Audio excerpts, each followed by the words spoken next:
Ladies and gentlemen, welcome back. This is CJUFCPicks, formerly known as CJP UFC Bets. We have changed our name, we have changed our style, we changed our intro, our theme song, everything has changed right here on CJUFCPicks. I usually have a co-host. Her name is Monique. She cannot join us here tonight. She has some technical difficulties, unfortunately. She's trying to take care of those right now as we speak, but unfortunately, I don't think she's going to be able to join us here tonight for this UFC 289 breakdown. We had a 2-month layoff from doing breakdowns, ladies and gentlemen. So I want to thank each and every single one of you for sticking it out, for remaining a subscriber, for keep supporting us. Thank you so much from the bottom of my heart. I really appreciate it.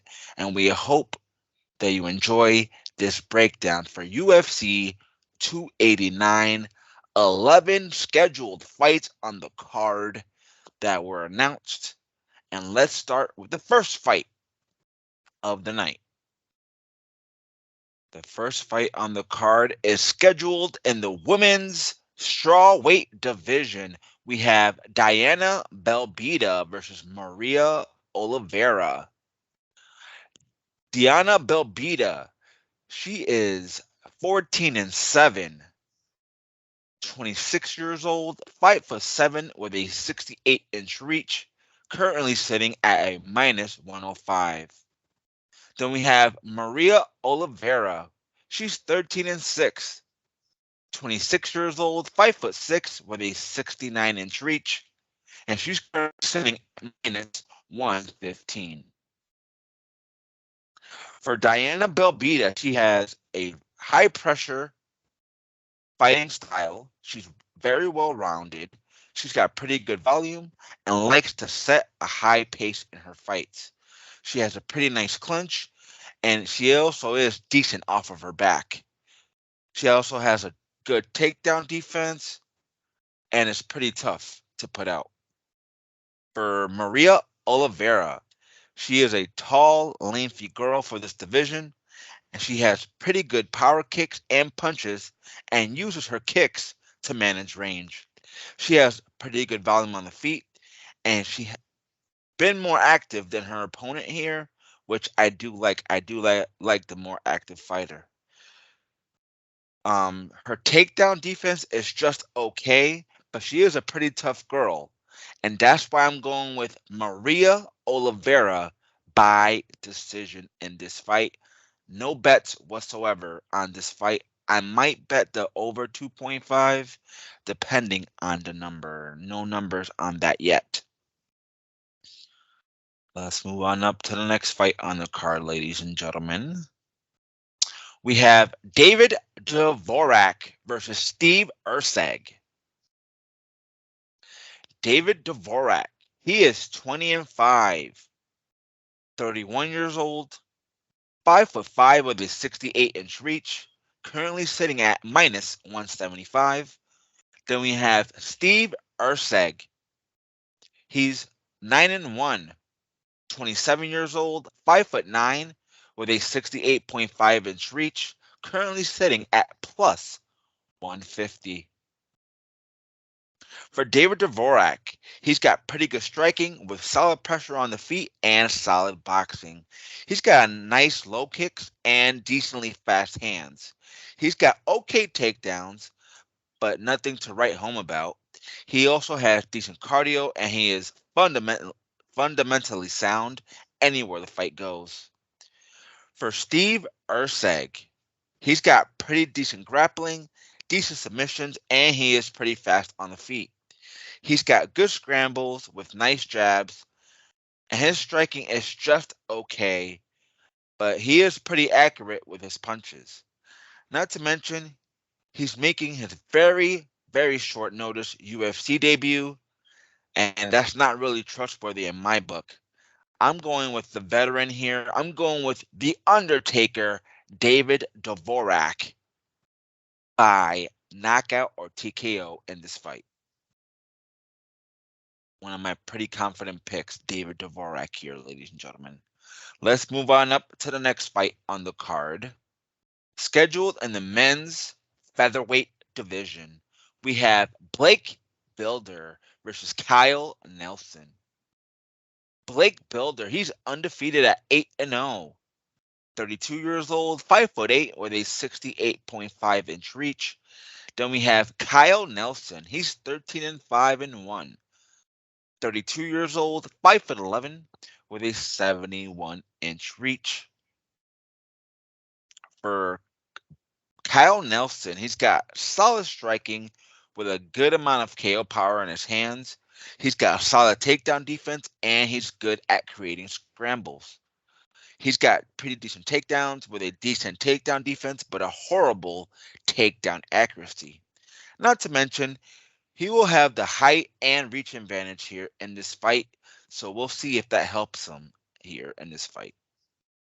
For Blake Bilder, he's got pretty aggressive grappling with good wrestling and good takedowns. He's got pretty good volume on the feet. He's pretty explosive anywhere the fight goes. He's got pretty good cardio and decent submissions. He also is a grinder. He can definitely grind out his opponents to a decision, and that's exactly what I think is going to happen here. Blake Bilder by decision in this fight. Let's move on up to the next fight, ladies and gentlemen. Scheduled in the men's bantamweight division, we have Aiemann Zahabi versus Aoriqileng. Aiemann Zahabi, he's 9-2, 35 years old, 5'8", with a 68-inch reach, currently sitting at +105. Then we have Aoriqileng.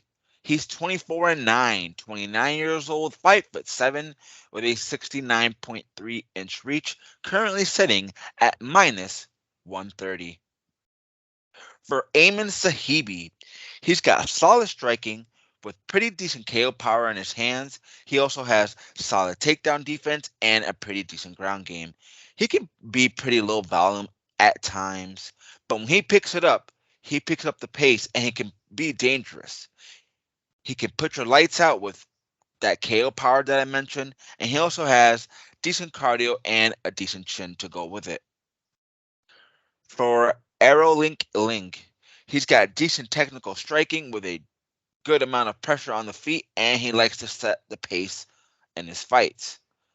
He's got solid volume, fast hands, and he's got pretty decent takedowns and an okay takedown defense. Not to mention, he's got way more experience here in this fight, which should help him get the victory here. I'm going with the more experienced fighter in this fight, Aoriqileng, to win by decision. Let's move on up to the next fight on the card, ladies and gentlemen. Scheduled in the women's flyweight division, we have Jasmine Jasudavicius versus Miranda Maverick.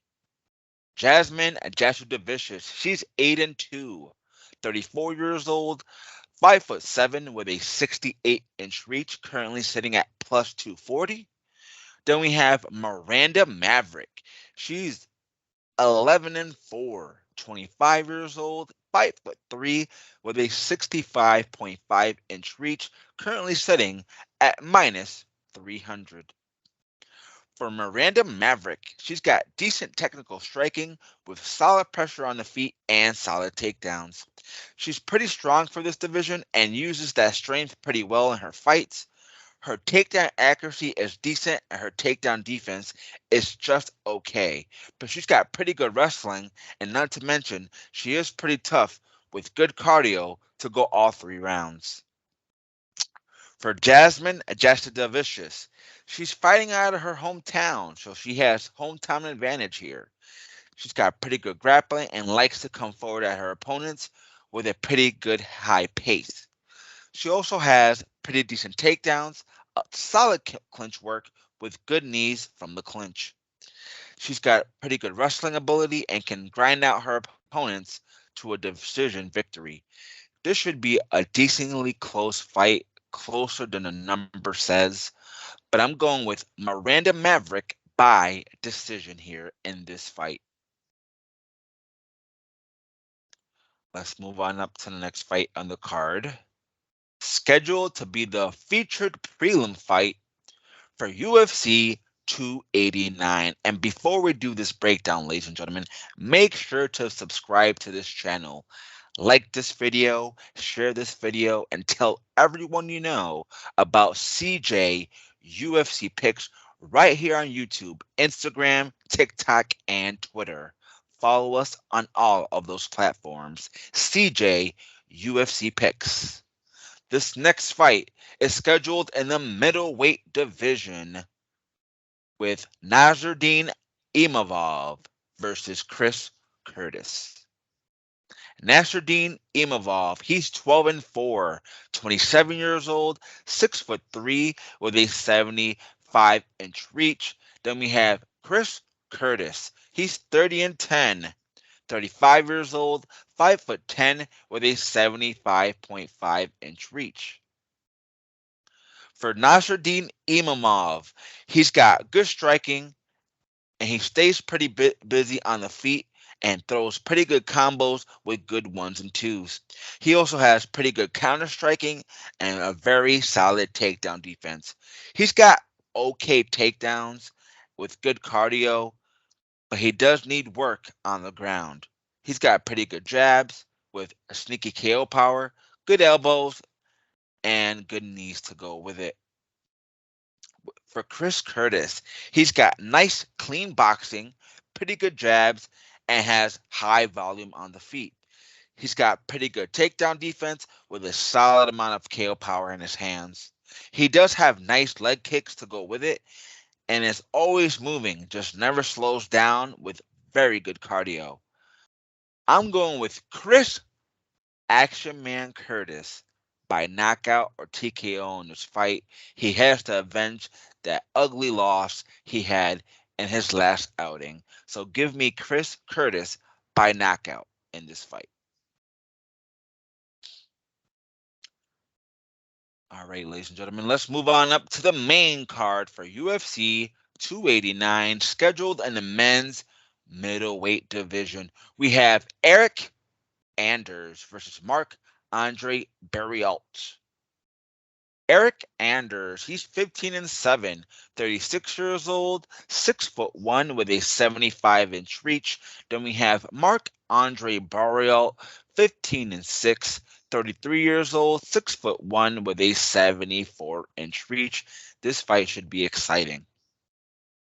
For Marc-André Barriault, he's got pretty good kickboxing with solid takedowns and solid jiu-jitsu. He's got pretty good volume on the feet with decent KO power.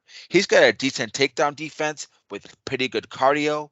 He also has good pressure on the feet and will keep coming at you until you just melt down due to his pressure. That's why they call him the power bar.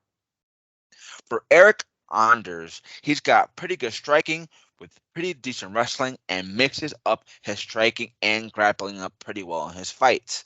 He throws good kicks to the body, has decent KO power, and has a pretty good takedown defense and good takedowns. Not to mention, he's just a well-rounded fighter who is good anywhere the fight goes, just not great at any one thing, if that makes sense. This should be a pretty good, decent fight. I'm going with Marc-André Barriault. Hard to say, maybe by knockout, but I'm leaning towards a decision here from Marc-André. But I wouldn't be surprised to see a knockout from him here in this fight. Let's move on up to the next fight, ladies and gentlemen. Scheduled in the men's featherweight division, and this should be a banger. We have Dan Ige versus Nate Landwehr. Dan Ige, he's 16-6, 31 years old, 5'7", with a 71-inch reach. Then we have Nate Landwehr. He's 17-4, 35 years old, 5'9", with a 70.5-inch reach. For Nate, Landwehr. He's got decent striking with pretty high volume and pressure on the feet. He's got decent KO power with a solid takedown defense and takedown offense. He does have decent takedown in his fights. He never gives up and always coming forward at his opponents. He's a straight dog, ladies and gentlemen. Very good fighter. Very underrated. For Dan Ige, he's got pretty good kickboxing with fast hands and fast feet. He's got solid KO power with good BJJ and decent wrestling. He has okay takedowns with an okay takedown defense. He also has good cardio, a decent chin, and he's as tough as they come. He did have a 3-fight losing skid before his last win here, so that does worry me, and that's why I'm going with the dog. He's an underdog in this fight, and I had to bet him. I'm going with Nate the Train Landwehr by knockout or KO in this fight. I'm sorry, not by knockout or KO. That's the same thing. By knockout or TKO in this fight, ladies and gentlemen. And speaking of dogs, stay tuned for our dog of the card, our lock of the card later on in this video. That's still going on, folks. If you remember from our past videos in the past, we always did our favorite lock of the card, which is one of our best favorites on the card, and our favorite underdog of the card, who we think is going to win. So stay tuned for that. Our next fight scheduled for UFC 289 is in the men's welterweight division. We have Mike Malott versus Adam Fugitt. Mike Malott, he's 9-1-1, 31 years old, 6'1", with a 73-inch reach. Then we have Adam Fugitt. He's 9-3, 34 years old, 6'1", with a 77-inch reach. For Mike Malott, he's got pretty good loose striking. He's got pretty good kickboxing, and he's technically sound. He manages range pretty well with decent grappling and decent wrestling. He's got pretty good cardio, not to mention he's got decent takedowns, and he can push the pace throughout the whole entire fight.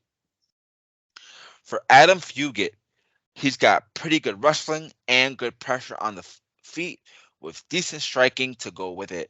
He's got decent boxing with a decent high guard. He also has decent takedowns with a solid takedown defense. Not to mention he's got a pretty good chin on him, good cardio, and he's very hard to put out. This should be a very good fight, ladies and gentlemen. I'm looking forward to this. Two very good prospects here in the UFC welterweight division. But I'm going with Mike Malott. Not sure how he gets it done, but I'm going with either decision or submission here in this fight. And ladies and gentlemen, speaking of bangers, speaking of good fights, this fight right here is going to be a banger. It's going to be a scrap, possibly even some blood. And I do not expect this fight to go the distance, ladies and gentlemen. Scheduled to be the co-main event in the men's lightweight division. We have Charles Oliveira versus Beneil Dariush. Charles Oliveira, he's 33-9, 33 years old, 5'10", with a 74-inch reach, currently sitting at plus 105. Then we have Beneil Dariush. He's 22-4-1, 34 years old, 5'10", with a 72-inch reach, currently sitting at minus 130. For Charles Oliveira, he is the former UFC lightweight champion. He's got really good kickboxing with top-notch BJJ, as we all know. He's got good striking with decent KO power and nice sharp elbows. He's got very good leg kicks, body kicks, and power behind those kicks. Don't you forget about those kicks, ladies and gentlemen. Those kicks are deadly. He's got decent wrestling with an excellent ground game and a high level of submissions. He can snatch up any submission at any time. He's also really good at creating scrambles. And like I said, if he gets you to the ground, you better watch out for the submissions. He can tap you out at any moment, so you better be careful. For Beneil Dariush, a very good and well-rounded fighter, and he's pretty good anywhere the fight goes. He's got pretty good KO power, pretty good wrestling, good BJJ, a good takedown defense, and he's riding a really good winning streak. He's one of the most underrated fighters in this division, and a lot of people are sleeping on him here in this fight. I love Beneil Dariush, and I think he's got all the skills and all the tools to defeat Charles Oliveira in this fight, and I think he's going to get it done here, folks.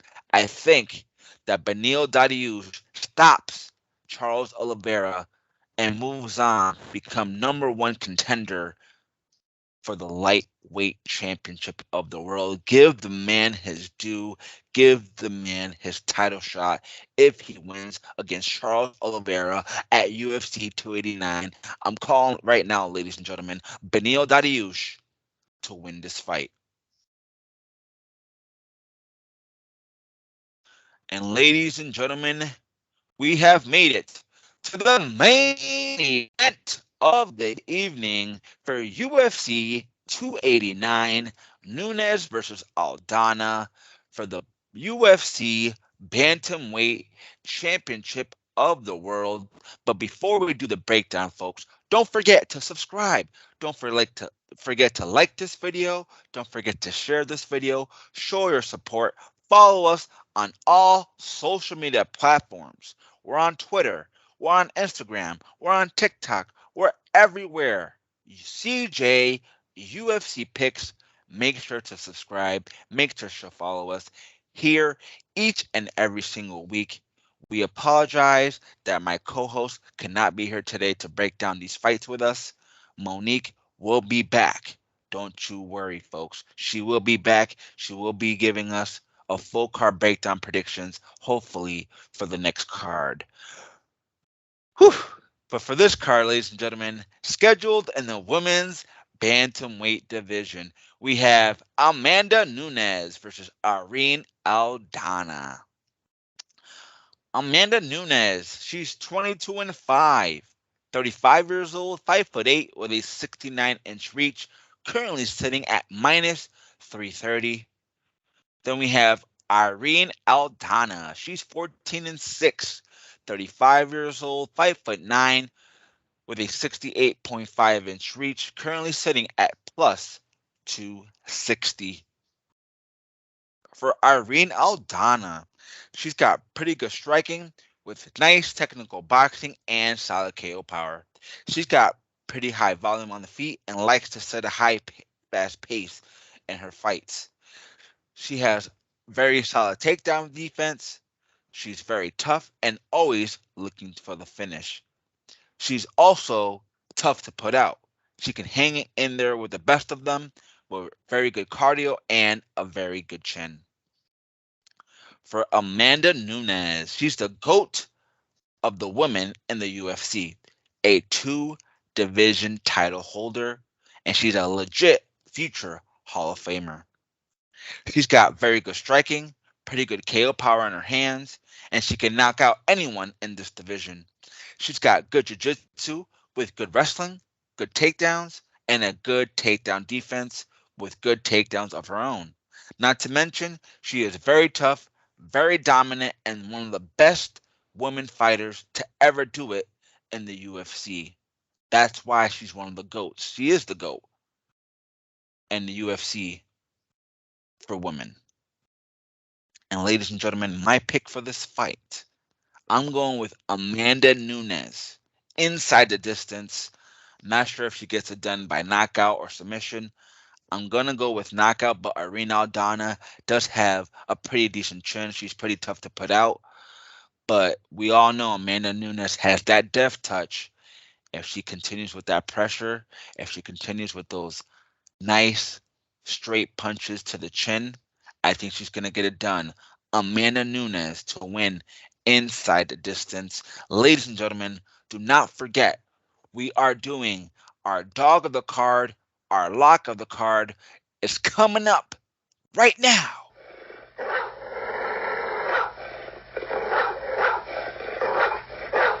Ladies and gentlemen, welcome back. This is CJUFCPicks.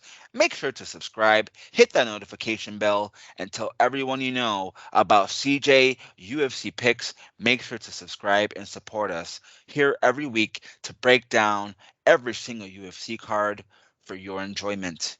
Here to reveal our dog of the card for UFC 289 Nunes versus Aldana.